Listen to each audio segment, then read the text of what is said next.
नमस्कार दोस्तों, आज बताने वाला हूँ आपको कि कैसे आप पिछले 3 साल की आईटीआर को रिवाइज़ कर सकते हैं। हाँ जी दोस्तों, पिछले 3 साल की आईटीआर को आप रिवाइज़ कर सकते हैं। अगर आपने कम इनकम दिखा रखी है या गलत इनकम दिखा रखी है तो उसको आप रिवाइज़ कर सकते हैं अपनी आईटीआर को।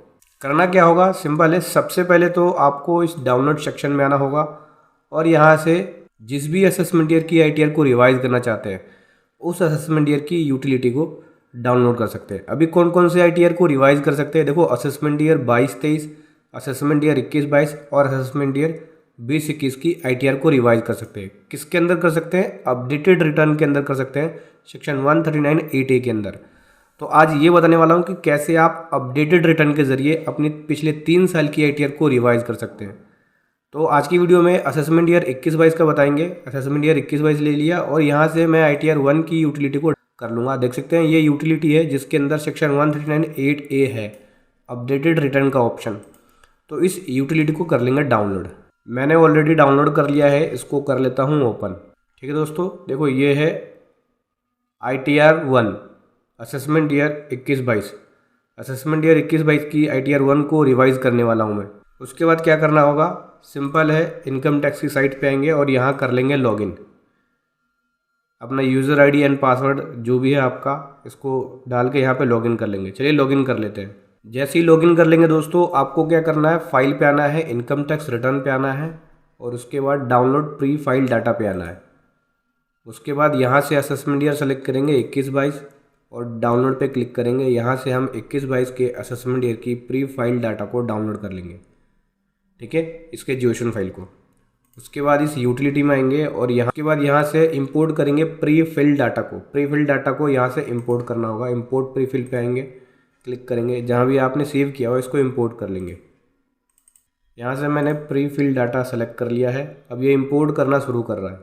सारी डिटेल ऑटोमेटिक पिक कर लेगा प्री फिल डेटा से, जो बेसिक डिटेल्स होती है बेसिकली, जैसे नाम, एड्रेस, फ़ोन नंबर, ये सब चीज़। अभी इनकम डिटेल्स पे आएंगे। उसके बाद इस आईटीआर को प्रिपेयर करना शुरू करते हैं। चलिए रिवाइज आईटीआर को प्रिपेयर करना शुरू करते हैं। उससे पहले बताना चाहूँगा, जो भी भाई बंधु मेरे चैनल पे पहली बार है, इस वीडियो को पहली बार देख रहे हैं, जिन्होंने अभी तक सब्सक्राइब नहीं किया, सब्सक्राइब कर लीजिए, साथ ही साथ बेल आइकन पे भी क्लिक कर लीजिए ताकि इस तरह का कंटेंट आपको मिलता रहे। तो दोस्तों करना क्या है, सबसे पहले आपको यहाँ पे बताना होगा कि आईटीआर कौन से सेक्शन में फाइल कर रहे हैं। तो हम यहाँ पे आईटीआर 139(8)A के अंदर अपडेटेड रिटर्न में फाइल कर रहे हैं। ठीक है, 139(8)A सेलेक्ट करना पड़ेगा। जैसे इसको सेलेक्ट करोगे एक नई टेबल देख सकते हैं, पार्ट ए जर्नल 139(8)A खुल जाएगी। उसके बाद क्या करना है, अभी आपको अपनी इनकम रिपोर्ट करनी होगी। एक्चुअली मैंने अपनी इनकम यहाँ पे 240 रिपोर्ट करी थी असेसमेंट ईयर 21-22 के लिए, लेकिन मेरी अभी इनकम ज़्यादा है, सैलरी इनकम ज़्यादा है, करीब 4 लाख के आसपास की इनकम है। सैलरी इनकम भी और अदर इनकम भी है, तो मैं उसको रिपोर्ट करूँगा। तो क्या करेंगे, सबसे पहले यहाँ पे लिखना होगा सैलरी इनकम हमें अपनी। तो ग्रोस सैलरी मेरी जो है यहाँ पे वो 3 लाख रुपए की है।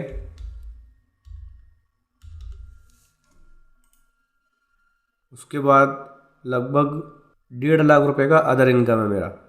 तो इनकम फ्रॉम अदर सोर्स में आएंगे, एनी अदर इनकम ले लिया।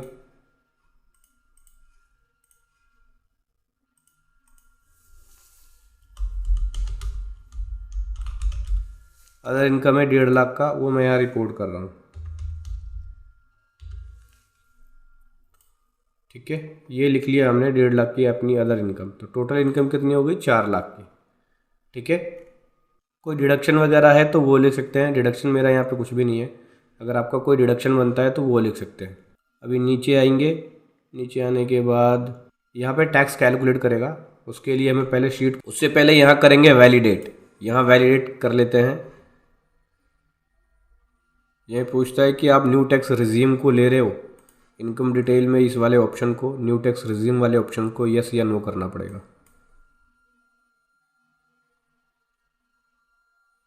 ये देखो, नहीं, न्यू टैक्स रिजीम को नहीं ले रहे। उसके बाद नेचर ऑफ एम्प्लॉयमेंट में भी सेलेक्ट करना होता है। तो यहाँ से नेचर ऑफ एम्प्लॉयमेंट में अदर सेलेक्ट कर लिया। ठीक है, अभी वैलिडेट शीट पे आएंगे, फिर से वैलिडेट करेंगे। ये शीट ओके है। ठीक है, देखो ये हमारी टोटल टैक्सेबल इनकम बन गई, salary income plus other income मिला के 4 लाख। दोस्तों अपडेटेड रिटर्न में एडिशनल पेनल्टी लगती है, लेकिन अगर आप 5 लाख तक इनकम दिखाते हैं तो कोई भी अलग से एडिशनल पेनल्टी नहीं लगती, क्योंकि पहले भी यही हो रहा था, हमें 5 लाख तक की इनकम पे रीबेट मिल जाता था। इसमें भी आपको रीबेट मिल जाएगा, लेकिन 1000 रुपये की लेट फीस लग जाती है, वो आपको जमा करना पड़ेगा। हालांकि देखा जाए तो रिवाइज रिटर्न पे लेट फीस नहीं लगनी चाहिए, लेकिन अभी हो क्या रहा है, इनकम टैक्स की साइट पे रिवाइज रिटर्न पे लेट फीस लग रही है।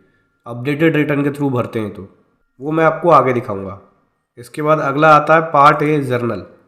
यहाँ पे आपको डिटेल देनी होती है। सबसे पहले यहाँ पे पूछता है कि क्या आपने इसी असेसमेंट ईयर की क्या आपने प्रीवियसली रिटर्न फाइल करी है। यस, हमने करी है, यस कर दिया। फिर बोलता है कि कौन से सेक्शन में करी है, 139 सब सेक्शन 1 के अंदर, मतलब बिफोर द ड्यू डेट। उसके बाद बोलता है ITR टाइप, कौन सी ITR फाइल करी थी, ITR 1 करी थी। उसके बाद बोलता है कि आप अपडेटेड रिटर्न के कंडीशंस को फुलफिल करते हैं, एलिजिबल हैं, यस, यस पे क्लिक कर दिया। उसके बाद बोलता है कि अपडेटेड रिटर्न का फाइल करने का रीज़न क्या है, इनकम नॉट रिपोर्टेड करेक्टली। ये ले लिया, हमने इनकम जो है करेक्टली रिपोर्ट नहीं करी थी, वो प्रॉपर रिपोर्टिंग नहीं करी थी। उसके बाद बोलता है कि अपडेटेड रिटर्न का टाइम पीरियड कौन सा है, कितने महीने के अंदर फाइल कर रहा है, क्योंकि 24 महीने के अंदर फाइल करना होता है। तो ये मैं जो फाइल कर रहा हूँ, अगर मैं असेसमेंट ईयर 21-22 की बात करूँ तो 12 महीने के अंदर कर रहे हैं, क्योंकि 22-23 तक 12 महीना आ जाएगा।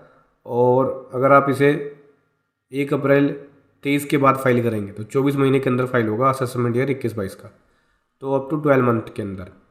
अभी देखो क्या है, जो आपने पुरानी ITR फाइल करी थी उसका एक्नॉलेजमेंट नंबर और उसकी डेट यहाँ पे लिखनी होगी। वो कहाँ से मिलेगी हमें, इनकम टैक्स के साइट से मिलेगी। देखो ये इनकम टैक्स की साइट पे आ गया, यहाँ से फाइल पे आएंगे और इनकम टैक्स रिटर्न पे आएंगे और व्यू फाइल रिटर्न पे आएंगे।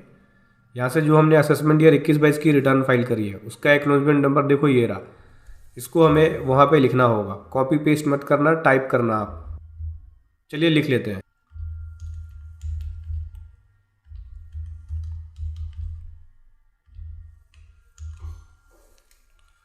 एक्नॉलेजमेंट नंबर लिख लिया। अभी डेट लिखनी होगी, कौन सी डेट को फाइल करी थी हमने, ये है 3 जुलाई 2021।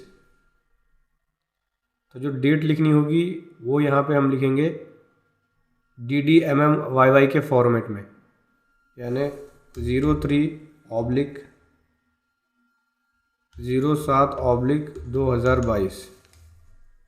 इस डेट को मैंने यहाँ पे अपनी ओरिजिनल ITR फाइल करी थी। अभी इसको वैलिडेट करूँगा, देख सकते हैं 139 शीट ओके है। TDS वाले शीट में आएंगे, अगर कोई आपका TDS वगैरह कटा है, ठीक है, 26A से देख सकते हैं उसको, तो उसकी डिटेल यहाँ दे सकते हैं। कोई TCS है तो उसकी डिटेल दे सकते हैं, यहाँ पे TCS की डिटेल आती है। फिर आता है tax paid verification. Tax paid verification में बैंक अकाउंट का नंबर और यहाँ पे देना होता है नाम और यहाँ पे देना होता है प्लेस। तो यहाँ प्लेस लिख लेता हूँ मैं। उसके बाद यहाँ से मैं इसको एक बार फिर से वैलिडेट कर लेते हैं। ये शीट ओके है। पार्ट बी आ गए, computation of total updated income and tax payable. देखो अभी इसने कैलकुलेट नहीं किया हुआ है टैक्स, ठीक है, जब ये कैलकुलेट करेगा तो यहाँ पे दिखाई देगा। तो चलिए एक बार मैं इनकम डिटेल्स पे आके टैक्स को कैलकुलेट कर लेता हूँ। यहाँ पे दिखाता हूँ मैं आपको, देखो कैलकुलेट टैक्स, ये बोलता है कि डी वाले सेक्शन को आपने भरा नहीं है। कैलकुलेट टैक्स पे क्लिक करने से पहले हमें यहाँ पे टैक्स देखने से पहले कि टोटल इनकम कितनी बनी है, उस पर टैक्स कितना बना, क्योंकि इसी के अंदर आपको दिखेगा computation of total income and tax payable में शीट सभी चेक कर लेनी होगी कौन सी हमने भरी है या नहीं भरी है। सेक्शन 80D आता है। इसके बाद अगर आपको कोई मेडिकल इंश्योरेंस है या मेडिकल एक्सपेंसेस है जिसका बेनिफिट लेना चाहते हैं तो सेक्शन 80D में ही ले सकते हैं। तो यहाँ पे कुछ क्वेश्चन पूछते हैं कि क्या आप या आपके फैमिली मेम्बर में सीनियर सिटीज़न है एक्सक्लूडिंग पेरेंट्स, तो नो कर दिया। फिर बोलते हैं कि क्या आपके पेरेंट्स सीनियर सिटीज़न है, नो कर दिया। उसके बाद ATG में कोई डोनेशन वगैरह है तो उसकी डिटेल, ATG में भी डोनेशन वगैरह है तो उसकी डिटेल जाती है। तो देखो इस शीट में ओके कर दिया वैलिडेट करके, इसको भी वैलिडेट कर लेते हैं। यहाँ पे भी डिटेल हमारी है नहीं, और इसको भी वैलिडेट कर लेते हैं, ठीक है। अभी मैं फिर से आऊँगा पहली शीट पे इनकम डिटेल पे, यहाँ पे करेंगे कैलकुलेट टैक्स पे क्लिक। ये टैक्स को कैलकुलेट करना शुरू कर देगा। टैक्स को कैलकुलेट कर दिया है। नीचे स्क्रॉल करेंगे, दिखाते हैं आपको। देखो ये रहा 4 लाख की total income, salary income plus other income. Salary income कितनी थी हमारी, 2.5 लाख की सैलरी इनकम और 1.5 लाख का अदर इनकम, 1.5 लाख की अदर इनकम, तो टोटल 4 लाख की इनकम है हमारी। यहाँ पे देख सकते हैं 7,500 टैक्स पेबल आया, जिसका रीबेट मिल गया पूरा का पूरा 7,500 का। यहाँ पे 1,000 रुपये की लेट फीस कैलकुलेट कर ली है इन्होंने। मैंने बताया था कि एडिशनल पेनल्टी के बिना ही आप इसको फाइल कर सकते हैं। बस 1,000 रुपये की लेट फीस लगेगी, ना टैक्स ना पेनल्टी, बस लेट फीस लगा के आप रिवाइज ITR फाइल कर सकते हैं। अभी इसके साथ ही आपको पार्ट बी पे आना है। देखो यहाँ पे 4 लाख की इनकम, जिसके ऊपर यहाँ पे अमाउंट पेबल में 1,000 रुपये आ गया, 1,000 रुपये की लेट फीस बन गई है। और देख सकते हैं ये 1,000 रुपये की लेट फीस। इसके अलावा अगर मैं टैक्स की बात करूँ तो टैक्स कुछ भी नहीं बना है। और जो एडिशनल पेनल्टी लगती है, देखो यहाँ पे लगती है 50% और 25% वाली, वो पेनल्टी भी नहीं लगी है। बस 1,000 रुपये की लेट फीस को आपको पे करके इस ITR को रिवाइज कर सकते हैं। तो अभी करना क्या होगा, इस वाले अमाउंट को पे करना होगा। मैंने ऑलरेडी चलान जमा किया हुआ है, तो चलिए चलान जैसे ही जमा हो जाएगा आपका, करना क्या होगा आपको, देखो यहाँ पे है 140B, यहाँ पे चलान की डिटेल को देनी पड़ेगी आपको, जैसे कि BRS code, date of deposit, serial number और कितना अमाउंट पे किया। ठीक है, चलिए लिख लेते हैं इसको।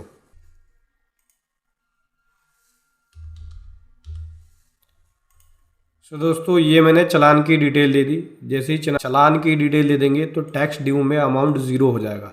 ठीक है, इसको कर लेंगे एक बार वैलिडेट। ये शीट ओके हो गई, देख सकते हैं ये अमाउंट ड्यू 0 हो गया। अभी करना क्या है, सिंपल है, इनकम डिटेल पे आएंगे और यहाँ से हम ज्यूशन फाइल को करने वाले हैं जनरेट। तो जनरेट ज्यूशन पे क्लिक करेंगे, ओके वाले बटन पे क्लिक करेंगे। उससे पहले हमें क्या करना होगा, कैलकुलेट टैक्स पे क्लिक करना होगा। अभी जनरेट ज्यूशन पे क्लिक करेंगे। ज्यूशन फाइल जनरेट होने से पहले बोल रहा है कि ये TDS की स्टेटमेंट को चेक कर लेना आप। ठीक है, और कह रहा है टैक्स और इंटरेस्ट को कैलकुलेट करने के लिए कंप्यूट टैक्स पे ज़रूर क्लिक करें या कैलकुलेट टैक्स पे ज़रूर क्लिक करें। तो कर दिया है हमने, ये ओके पे क्लिक कर देते हैं। अभी कह रहा है ज्यूशन को सेव करो, सेव ज्यूशन वाली शीट पे जाके ओके कर दिया। देखो ये है सेव ज्यूशन, यहाँ से आप अपने ज्यूशन फाइल को सेव कर सकते हैं। यहाँ पे बेसिक डिटेल आपकी आएगी, तो सेव ज्यूशन पे क्लिक करेंगे, ये ज्यूशन फाइल को जनरेट कर देगा। चलिए इसको सेव कर लेते हैं। सो दोस्तों उसके बाद क्या करना होगा, सिंपली आपको ई फाइल पे आना है, इनकम टैक्स रिटर्न पे आना है, फाइल इनकम टैक्स रिटर्न पे आना है। उसके बाद यहाँ से आपको सेलेक्ट करना है assessment year 21-22, then ITR select करना है अपडेटेड रिटर्न। और उसके बाद बोलता है कि ऑडिट के लिए आप लाइबल है नहीं, नो पे क्लिक कर देंगे। ITR कौन सी है, ITR 1 है, कंटिन्यू पे क्लिक कर देंगे। यहाँ पे आपको जो आपने ज्यूशन फाइल बनाई है वो अटैच करना होगा, देन प्रोसीड टू वेरिफिकेशन पे जाना होगा। वेरिफिकेशन आप DSC या OTP का यूज़ करके कर सकते हैं, इसको आप साइन करके नहीं भेज सकते, क्योंकि अपडेटेड रिटर्न केवल DSC या OTP के ज़रिए वेरीफाई हो सकता है।